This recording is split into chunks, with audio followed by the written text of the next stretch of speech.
이걸 한 다음에 창업하시면 훨씬 더 좋을 거예요. 굳이 뭐 이제 돈을 못 써서 안달인지 맨날 재고만 쟁여놓고 나서 이제 어떻게 팔아야 돼요? 이러고 나중에 와서 찾아온다니까요. 그러지 말고 저희 협회에 오시는 분들이 뭔가 장사가 잘 된다? 다 여기서 크게 안 벗어납니다.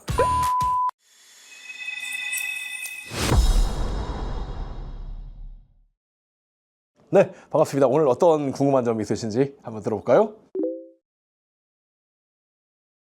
장사가 어렵다라기보다는 온라인에서 많이 지출하잖아요. 그런 것도 있고 또 오프라인에서 가게를 차린다고 해도 되게 뭐 체인점 같은 거 차리면은 어디에나 있는 그거를 그냥 가져온 거잖아요. 이건 장점이기도 하지만 단점이란 말이에요. 그 집 갈 이유는 없잖아요. 어디 낯선 데를 갔는데 어디 마땅한 데 갈 데도 없고 익숙한 거 몰라 그러면 체인점 이런 데 들어갈 수 있겠죠. 또 그냥 국밥을 먹는데 이왕이면은 뭐 누군지도 모르는 이상한 국밥보다는 의정부 순댓국밥 이러고 나름 인지도가 있을 만한 걸 들어가면 실패는 없다. 이런 정도는 돼요. 근데 그거를 멀리서까지 찾아가면서 먹을 이유가 안 되잖아요. 우리가 식당 하면서 매장도 여러 가지가 있지만 전국적으로 손님들이 몰려올 수 있는 그런 대박 맛집 이렇게 되려고 그러는데 솔직히 대박 맛집이 체인점이 뭐 있어요? 그거는 그냥 동네에 체인점을 가면 되는 거니까.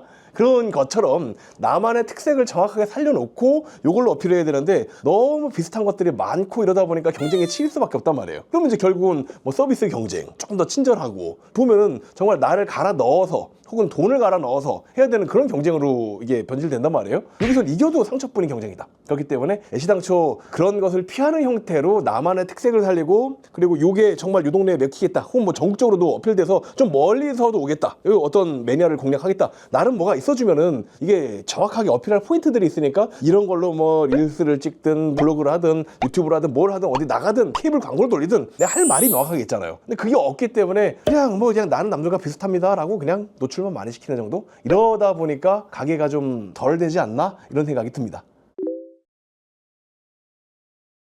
가게라고 하는 게 온라인에 차리면 스토어 뭐 이런 거가 되는 거고 오프라인에 차리면 매장이라 그러잖아요. 보면은 만약에 피부샵을 열었다. 피부샵을 하는데 이게 안 돼서 온단 말이에요. 그럼 여러 가지 이유가 있지만 당연히 뭐 기술이 좀 잘못됐다. 이거는 그거부터 배워야죠. 식당은 밥이 맛있어야 되는 거고 샵은 손 기술이 좋아야 되는 건데 내가 제대로 된 기술이 없으면서 이거를 판매를 잘한다? 이건 좀 말이 안 되는 것 같고요. 만약에 그건 됐는데 못 알렸다. 되게 이래요. 회장님 저는 이 기술은 좋은데 사람들이 잘 몰라줘요. 왜 몰라주게 했냐고요.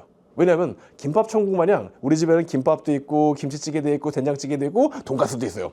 도대체 이게 돈가스 전문점이야? 김밥집이야? 김밥은 바르다 김밥도 있고 돈가스는 남산 돈가스 뭐 이런 거 있잖아요. 나름의 이게 특화되는 게 다 있는데 굳이 지금 우리 집에 와야 될 이유가 없고 그냥 좋아요. 이것도 좋고 저것도 좋고 다 좋다는 거는 두루두루 좋은 거잖아요? 내 생각엔 그래. 남들이 보기에는 뭐 하나 특출난 게 없는 그냥 무난한 그저 그런 곳이지 않을까요? 그러다 보니까 내가 오늘 뭐에 대해서 특별하니? 라고 내걸 때 이게 정확하게 안 나온단 말입니다. 이걸 먼저 찾아야 된다라는 생각을 해요.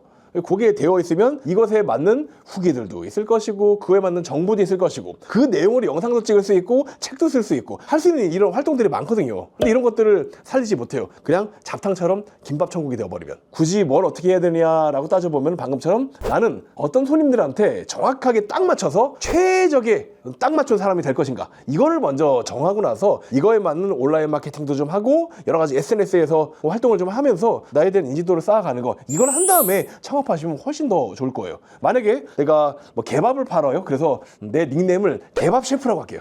사료랑 뭐 생식 같은 거 팔면서 개밥 셰프 그리고 우리 뭐 홈페이지 하나 만들어 놓고 개밥 천국. 개밥 천국에서 강아지 생식이나 화식이나 뭐 사료 이런 것들에 대한 추천하는 강아지 견종과 상태 이런 것들에 따라서 이런 걸 드시면 좋고 뭐 많이 컨텐츠를 만들 수 있잖아요. 이런 것들에 관련된 글도 좀 써놓고 영상도 몇 개 찍어놓고 손님들을 미리 좀 모아놓은 다음에 개밥 천국을 오픈합니다 이러면서 거기서 마케팅을 시작을 본격적으로 하면은 훨씬 더 낫잖아요. 근데 일단 사료부터 제껴내는 거예요. 이거 어떻게 팔지 이러고 있어. 가져와갖고 물건 없어도 팔 수 있어요. 손님 있으면 미리 돈 걷어다가 사오면 되는데 굳이 뭐 이제 돈을 못 써서 안달인지 맨날 재고만 쟁여놓고 나서 이제 어떻게 팔아야 돼요? 이러고 나중에 와서 찾아온다니까요.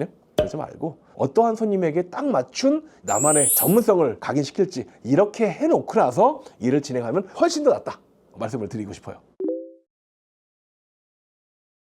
방금 제가 말씀드렸었던 요 포인트죠. 저희 협회에 오시는 분들이 뭔가 장사가 잘 된다? 다 여기서 크게 안 벗어납니다. 나만의 전문성, 나만의 타겟, 내 손님들에 대한 명확한 확보. 최근에 저희 수강생 중에 이제 딱 1년 남짓 되신 분이세요. 처음에 저를 찾아오셨을 때 이런 베이커리, 이런 카페 같은 거를 해보고 싶다고 하시는 겁니다. 동생이 이런 제빵사 자격증을 갖고 있고 자기는 카페를 만들어서 유명하게 되게 하고 체인점도 만들고 또 그 유명해지면 온라인상에 밀키트도 팔고 다양한 걸 해보고 싶어 하시는 거예요. 그래서 잘 들어봤어요. 어떠한 베이커리 카페를 만들기에 이게 지금 좀 성장 가도를 달릴 수 있는 이 근거가 있어야 되니까 물어봤더니만 나는 밀가루를 쓰지 않지만 그래도 맛있게, 그래서 이름도 그래도 베이커리예요. 밀가루가 안 들어갔지만 그래도 맛있다. 그래서 맛있게 먹을 수 있는 그런 디저트들에 관련된 이야기를 하면서 건강하다, 살이 안 찐다 이런 거예요. 이러면 이 다이어트랑 뭔가 맥이 있잖아요. 딱 보니까 그분이 또 퍼스널 트레이너시네요. 그러면은 다이어트와 건강에 관련된 걸로 먼저 우리가 손님들에게 내 명성을 좀 알리고 내 손님들이 나를 따르고 있는 팬들이 먹을 수 있는 형태의 어떤 이 밀키트처럼 만들어내고 요거를 팬심, 어떤 이걸 기반 삼아서 매장을 확장하는 전략을 쓰자라고 하며 다이어트 심리학자라고 하는 이런 카피를 내걸었던 거예요. 그리고 이 다이어트라고 하는 게 무조건 굶는다고 될 문제도 아니고 운동만 한다고 될 문제는 아니잖아요. 고르게 내 멘탈도 이 유지가 되면서 내 건강한 식습관을 그대로 유지하고 운동도 하고 하면서 이게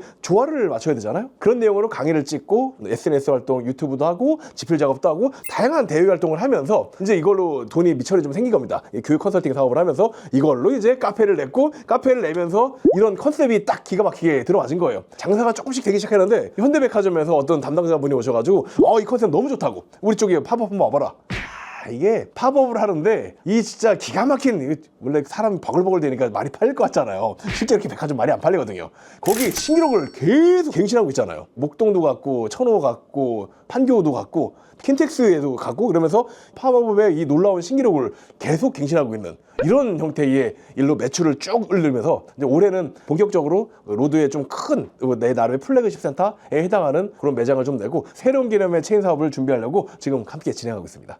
이분만 보더라도 다시 저희가 정리를 해보면 가게를 한다고 해서 그냥 단지 가게만 하는 게 아니고 아이템을 만들 때부터 이 아이템이 잘 되게끔 만들기 위해서 또 다른 브랜딩을 먼저 준비해 놓은 다음에 카페를 차린 거잖아요. 카페 잘 되게 하기 위해서 다이어트 심리학자, 대외 활동, 코칭 사업, 이런 운동도 가르치고 식단 코칭도 같이 하면서 다양하게 내 이력을 쌓아가면서 연결되게끔 미리 준비했다. 이런 거 어떤 대상에게 내가 어필할 것인지를 가지고 준비해서 들어가야 되는데 그냥 뭐 요즘 잘 나가니까 한번 팔아볼까 이러고 그냥 들고 오는 거예요. 그러다 보니까 남들하고 비슷한 상품을 들고 나와서 그냥 뭐 조금 더 좋은 겁니다, 저렴합니다 라고 밖에 얘기할 수 없는 그런 가진 게 있어야 좀 더 풀 거 아니에요. 이 보따리가 조금 비어있는 상태가 많아요. 이런 찐, 내가 나만의 이 찐이 되는 그런 노하우 콘텐츠를 좀 더 준비하는 시간을 가져보면 좋을 것 같아요.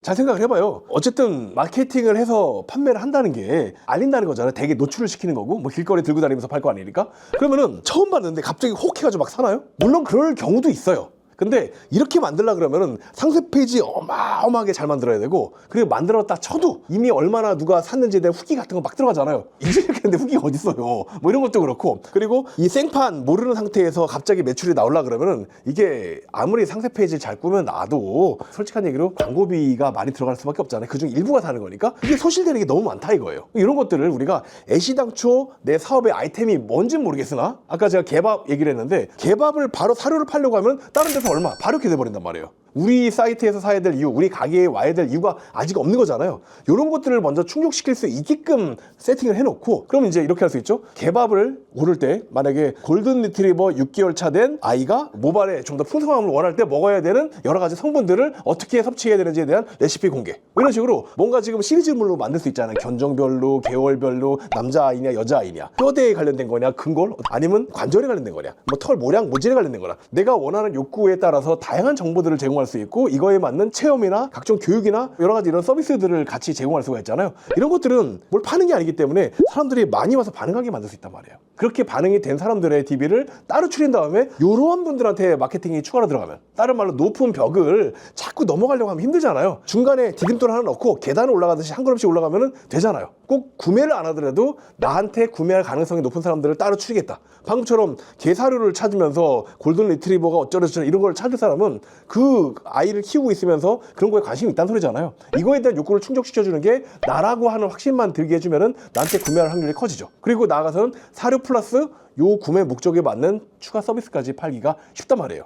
그리고 이렇게 연이 맺어지면 좋은 게 이렇게 샀던 사람은 그럼 골든 리트리버 7개월 때 입혀야 되는 옷이 있어요. 요즘 추운데 패딩을 입혀볼까요? 이러면서 또 다른 걸 팔 때 자연스럽거든요. 근데 이런 게 없이 바로 생판 남에서 바로 구매를 연결시키면 처음에 사료가 쌌으니까 여기서 샀겠죠. 그러고 나서 패딩은 다른 데 가서 산단 말이에요. 사업이라고 하는 게 한 번 손님이 되면은 LTV, 라이프타임 밸류라고 하잖아요. 정확하게 내 평생 고객 생애 가치가 쭉 쌓여가지고 많아야 되는데 이거 하나 딱 팔고 끝나버리면 이거 얼마나 낭비예요. 10,000원어치 광고를 해가지고 하나 10,000원짜리 팔아서 오히려 적잖아요. 원가 나고 나면 이게 안 되잖아요. 처음에 10,000원을 팔았어도 다음 달에 또 20,000원을 팔고 30,000원 팔고 10,000원 팔고 쭉 팔다 보니까 또 소개도 하고 다양한 이벤트들을 벌리면서 추가 구매, 소개, 추천을 이끌어낼 수 있어야 되는데 되게 아까 말한 대로 중간 단계를 거쳐서 나에 대한 영향력을 확보하지 않으면은 그냥 물건 팔고 없어져 버리는 경우가 많아요. 그래서 그렇게 되지 않게끔 나라에서 따지면 중산층에 해당하는 거, 우리 고객의 어떤 나의 호의나 신뢰도를 따지면 중산층 허리에 해당하는 사람들을 꾸준히 늘린다. 정보를 주든 아직 안 샀어도 뭐 샀으면 더 좋고요.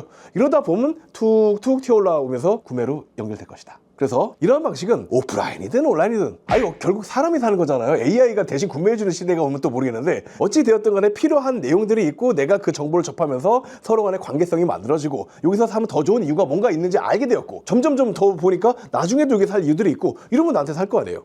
사람 심리에 해당하는 거다 보니까 오프라인이든 온라인이든 우리의 상품들을 드러내는 매체가 조금 달라지는 거고 홍보 방식이 조금 다른 것뿐인 거지 다 이런 맥락으로 생각해서 우리가 앞으로 사업을 펼쳐나가시면 실패가 없을 것입니다.